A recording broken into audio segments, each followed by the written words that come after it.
आरहत वाङ्मय में कहा गया है, खामेमि सव्व जीवे सव्वे जीवा खमन्तु में, मिट्टी में सव्व भूएषु वेरम मध्य न केनई।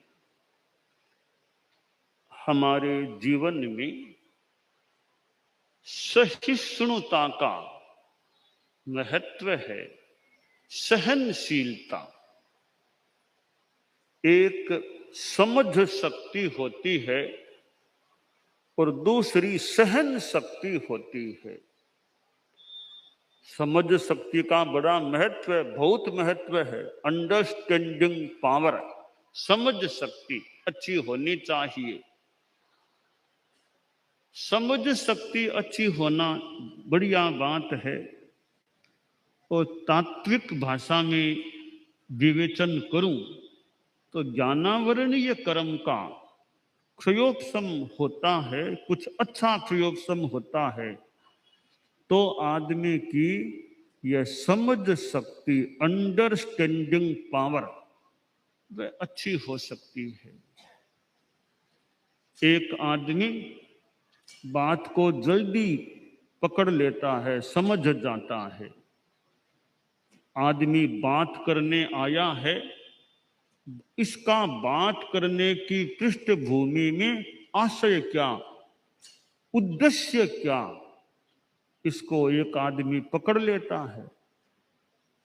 तो समझ शक्ति ठीक है तो कौन आदमी किस उद्देश्य से बात कर रहा है, इसको समझा जा सकता है। आचार्य भिक्षु के पास आदमी आ गया, बोला मैं उसका भाव बता रहा हूं प्रसंग का। बोला भिखन जी महाराज बहुत ज्ञानी हो, आप तो बहुत ज्ञानी हो, एक प्रश्न है मेरा। क्या प्रश्न है?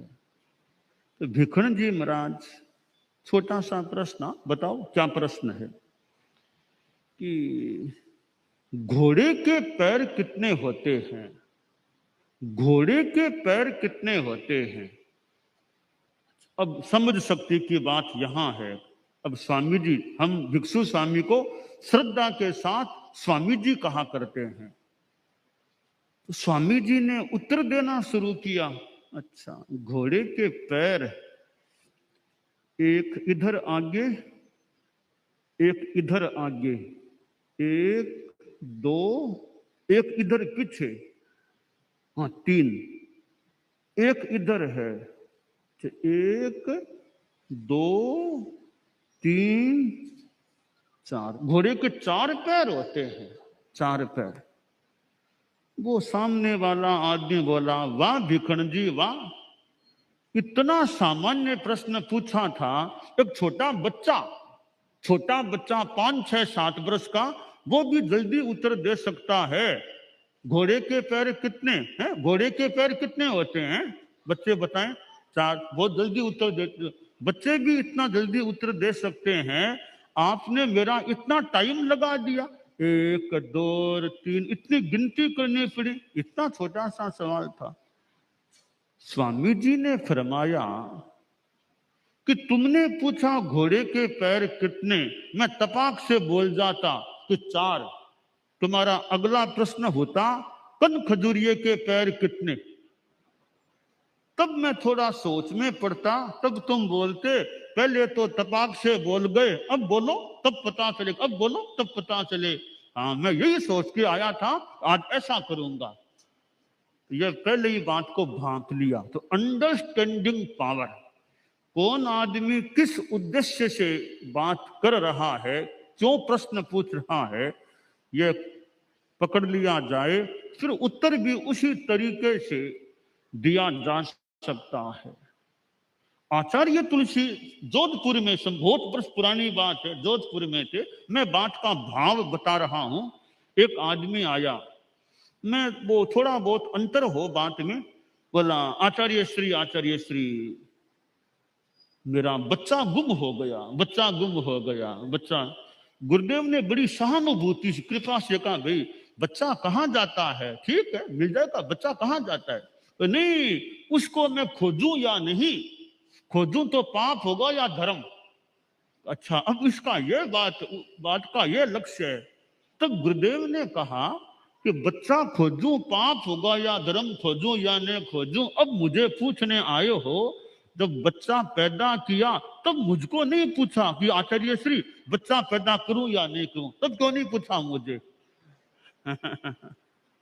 तो कौन आदमी किस आशय से, किस उद्देश्य से, किस भावना से बात करता है, वो पकड़ में आ सकता है। कईयों के थोड़ा अच्छा समझ शक्ति का विकास हो, कुछ भीतरी मान लो क्षयोपशम की अच्छी शक्ति हो, तो समझ शक्ति का विकास होना अच्छी बात है। साथ में साथ सहन शक्ति का भी विकास हो।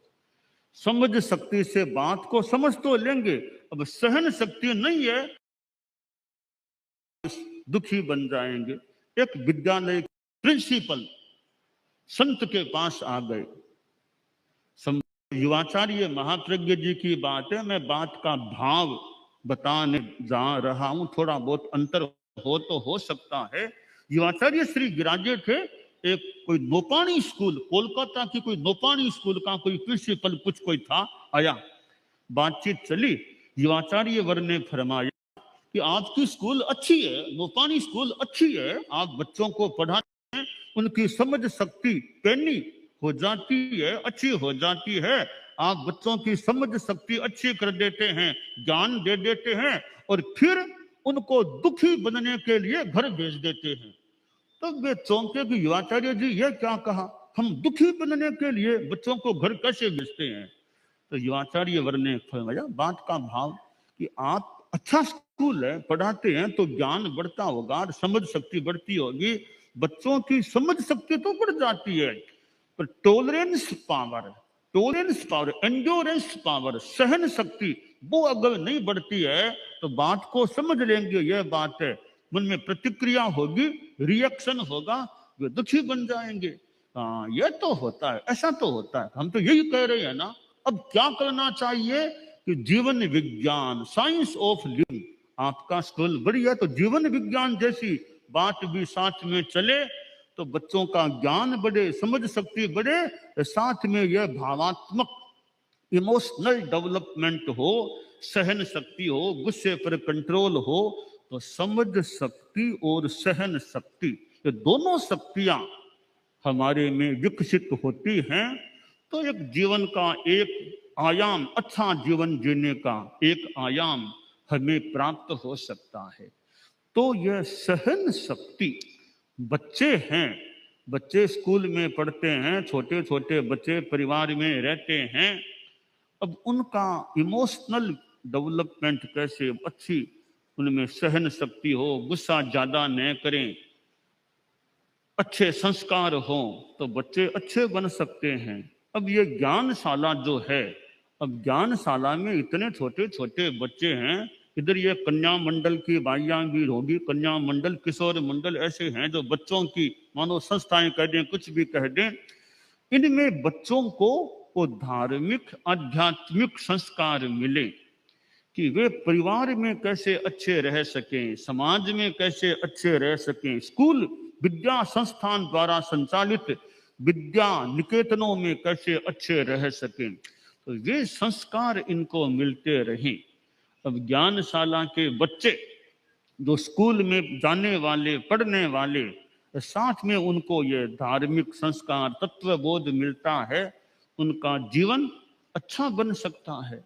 कन्या मंडल की बाइयां हैं, गीत भी कई गाती है, याद करती है, कुछ ऊंची क्लासों में भी पढ़ने वाली हो सकती हैं, तो अब वो स्कूल की पढ़ाई है बहुत अच्छा, ज्ञान का विकास अच्छा है, इंग्लिश मीडियम कई पढ़ती हैं, अंग्रेजी में बोलती हैं, अच्छी पढ़ सकती है, भाषण भी कई देने वाली दे सकती है। अब साथ में सहन शक्ति भी कैसे अच्छी बढ़े कि सहन कर सके, धैर्य रख सके, मौके पर बात को पी सके, मौके पर होठों को मानो सिलाई करके रख सके, अभी नहीं बोलना, अभी ये बोल रहे मुझे नहीं बोलना, ये मौके पर न बोलना भी बड़ी बात है। महान वह होता है जो विष को पीना जानता है। महान वह होता है जो विष को पीना जानता है, आने वाली हर सांस को जीना जानता है। आने वाली हर सांस को जीना जानता है। बातों में माहिर कई मिल जाएंगे दुनिया में, बातों में माहिर कई मिल जाएंगे दुनिया में। सम्मान वह पाता है जो समर वेला में सीना तानता है। सम्मान वह पाता है जो समर वेला में सीना तानता है। तो हम मौके पर होठों को बंद करके रख सकें, अभी नहीं बोलना, अभी कलह होने की संभावना की स्थिति है, मुझे अभी मौन रखना है, तो कभी मौन भी रखना अच्छा। परम पूज्य आचार्य तुलसी एक बार पड़िहारा में पधारे, बहुत बरस की पुरानी बात हो गई है। तो पड़िहारा में विराजे थे, रात के समय श्रावक लोग यूं बैठे थे, किसी मुद्दे को लेकर श्रावकों में आपस में तकरार सी हो गई, आपस में बोलने लगे, कोई जोर से बोलने लग गया। गुरुदेव विराजे थे, वो कोडामल जी सुराना और वो जो है उधर वहां विराजे हुए थे। तो सामने थोड़ा श्रावकों में यूं हो गया, मुझे याद आ रहा है मैं बच्चा मुनि था, तब गुरुदेव यूं एकदम शांत विराजे रहे, कुछ नहीं फरमाया कई देर तक, एकदम शांत विराजे रहे, कोई ने उला ना दिया, ने शांत विराजे रहे। बाद में मुझे याद है मुनि नगराज जी दिल्ली थे, वो वहां थे, वो आए, उन्होंने लोगों से कहा आचार्य श्री विराज जी आप लोग ऐसा क्यों क्या करते हो। उन्होंने फिर उनको कहा, तो गुरुदेव ने एकदम चुप शांत विराजे रहे, कई देर तक एकदम यहाँ ध्यान सा कर लिया और विराज गए। तो जरूरत हो तो बोले, लगा बोलने में अभी लाभ नहीं, अपना शांत मौन। तो ये मौन रखना, 1 घंटा 2 घंटा मौन करना भी अच्छा हो सकता है। तो जब मौका आए, कलह की स्थिति लगे, अब बोलूंगा तो कलह होने की स्थिति है, वहां मौन कर लेना। मेरे बारे में निंदा हो, वहां मैं मौन रख लूं, शांति सहनशीलता रखूं, वो मेरी अच्छी बात है। बाकी 2 घंटा मौन करना ठीक है, मौके पर मौन रख लेना वो विशेष बात होती है। संस्कृत में एक श्लोक है, क्षमा खड्गम करे यस्य दुर्जन है किं करिष्यति, अत्रिने पतितो वन्निः स्वयमेवोपसाम्यति। कि क्षमा रूपी खड्ग हाथ में है, दुर्जन हमारा क्या बिगाड़ करेगा। जहां घास फूस नहीं है, सूखा मैदान है, मिट्टी है, वहां आग आप बुझ जाएगी, शांत हो जाएगी। हरियाली घास फूस होगी, वहां आग पड़ेगी, लपटें उठ सकती है। तो हम इतने शांत रहें, सामने वाला कुछ भी बोले, वापिस कुछ बोलना नहीं हमको, तो वो बोलते बोलते बोलते कब तक बोलेगा, आखिर उसे हारना पड़ेगा, उसको मौन होना पड़ेगा। तो क्षमा खड्गम करे यस्य दुर्जन है किं करिष्यति। क्षमा रूपी खड्ग जिसके हाथ में है, उसका दुर्जन क्या करेगा। ज्यादा से ज्यादा कुछ मारपीट आदि कर देगा तो कर लेगा, अपने शांति रखो। गालियां देगा तो दे देगा, क्या फर्क पड़ता है। गालियां सुनने से हमारे गुमरे थोड़े ही होते हैं, कि गुमरे तो होते नहीं है गालियां सुनने से। क्या कर, वो बोले तो बोले, अपने शांति रखो। तो राड आदि बाढ़, राड आदि बाढ़, राड में नहीं जाना अपने, तो शांति में रहना। समता शांति, समता धर्म, शांति में रहो।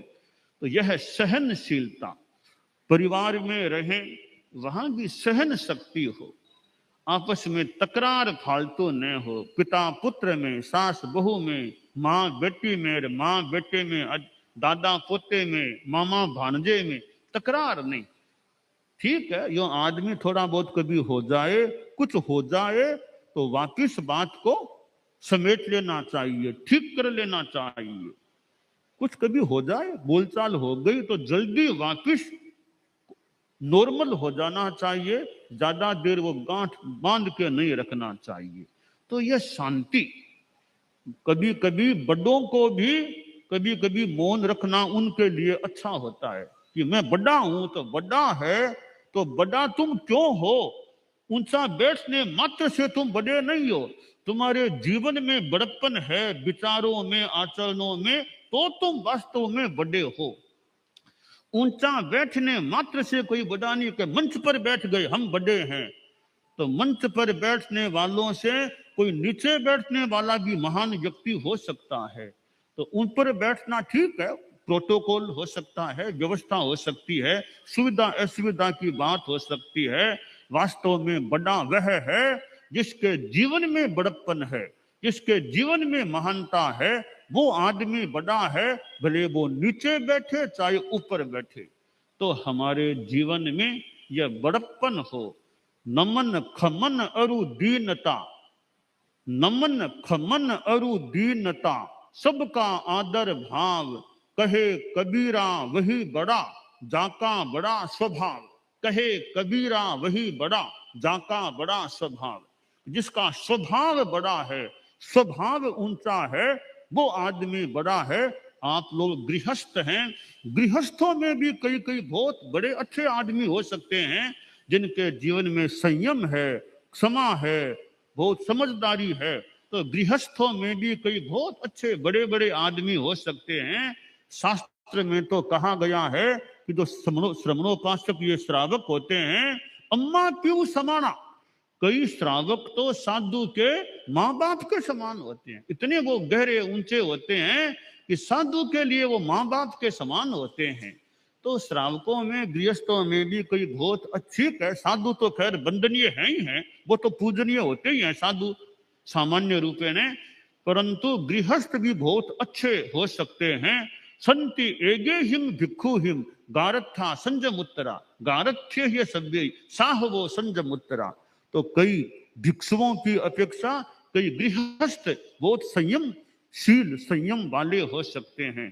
तो सहन शक्ति हो, समझ शक्ति भी हो, संयम शक्ति भी हो, ये तीन शक्तियां जीवन में हो जाए कि समझ शक्ति अच्छी, सहन शक्ति अच्छी और खान पान आदि में संयम शक्ति अच्छी।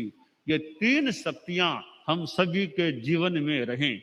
हमारी समझ शक्ति भी विकसित हो, अच्छी हो, बात को समझ सकें, ग्रास्पिंग पावर, ग्रहण शक्ति हमारी अच्छी हो, बात का आशय क्या, मतलब क्या, उद्देश्य क्या, तत्काल समझ ले, वो समझ शक्ति हमारे में हो।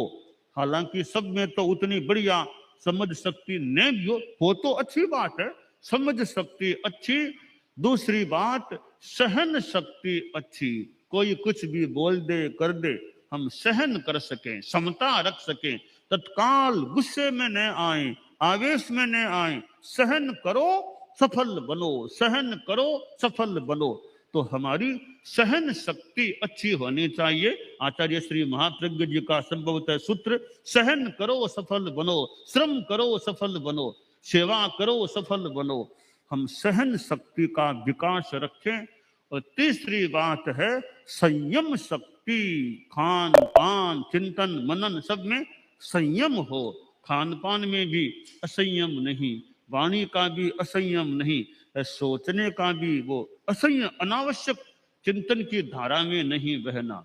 इस प्रकार यह संयम की शक्ति भी अच्छी रहे। तो अमृत पीना है तो अमृत और तो कहाँ मिलेगा, अमृत और पानी तो भले मिल जाए आपको, हमको भी कभी शरबत मिल जाए, शिकंजी मिल जाए, ये तो भले मिल जाएगा कि अमृत पाओ।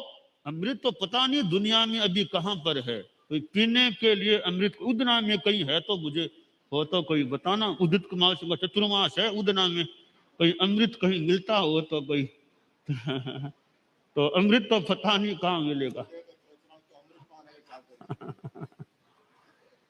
तो और अमृत मिले न मिले, यह संयम का अमृत और ज्ञान का अमृत। उदित कुमार जी स्वामी का चतुर्मास है, उदना में तो तत्व ज्ञान, तेरापन, दर्शन, जैन कार्य विद्या कार्यशाला आदि आदि ज्ञान का अमृत है। वो मुनिश्री से और से संतों से वो उदना के लोग पान करने का प्रयास कर सकते हैं। तो अमृत दुनिया में अब पता नहीं कहाँ है कि नहीं। कोई देव, स्वर्ग में देवता भले अमृत पान करने वाले मिल जाएं, मनुष्यों में तो कहाँ अमृत है। पर यह ज्ञान रूपी अमृत, पीयूषम, समुद्रोत्थम, ऐसा पीयूष है जो समुद्र से निकला हुआ नहीं।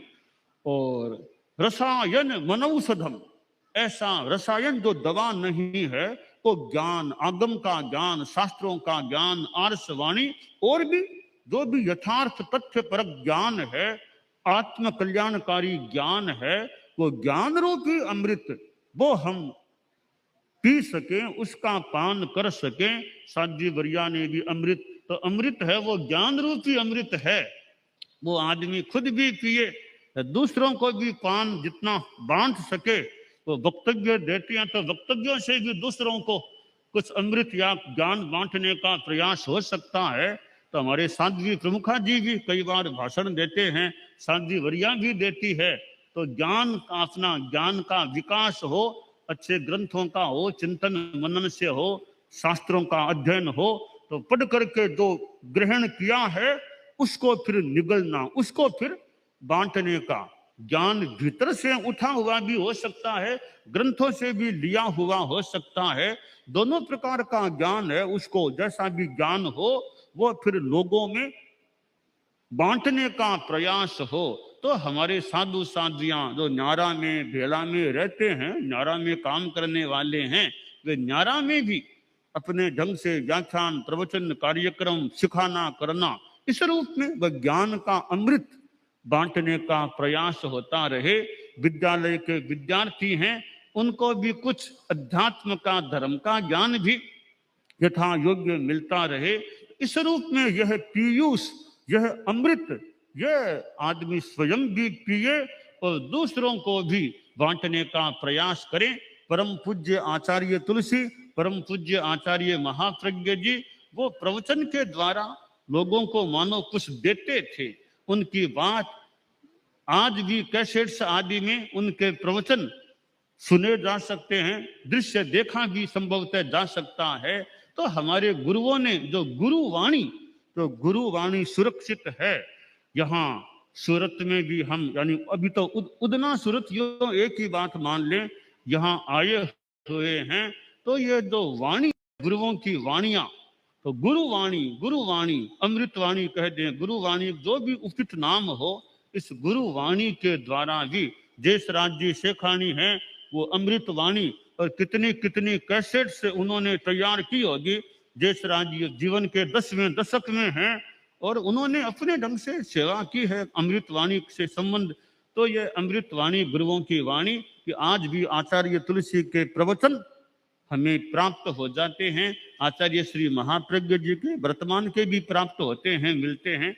तो ये वाणी है वो ग्रहण करें, फिर उसको जीवन में उतारने की, उसके अनुसार अच्छी बातों को जीवन में आचरित करने का प्रयास करें। तो आज उदना का तीसरे दिन का यह प्रवास हो रहा है, तीसरे दिन का मुख्य प्रवचन कार्यक्रम हो रहा है। तो उदना में भी खूब अच्छी धर्म की जागरणा रहे, आध्यात्मिक चेतना विकसित होती रहे और श्रावक समाज, श्राविका समाज में खूब त्याग, तपस्या, तत्व ज्ञान आदि के रूप में खूब अच्छा विकास होता रहे। तो हमारे में समझ शक्ति, सहन शक्ति और संयम शक्ति, ये तीनों शक्तियां हमें पुष्ट होती रहे जब तक पराकाष्ठा न हो जाए। मंगल कामना। दानान शठम अभयप्याणम सच्चे सुया अणवज्जं वयन्ति तवेषु या उत्तम बंभचेरम लोगुत्तमे समणेनाय पुत्ते।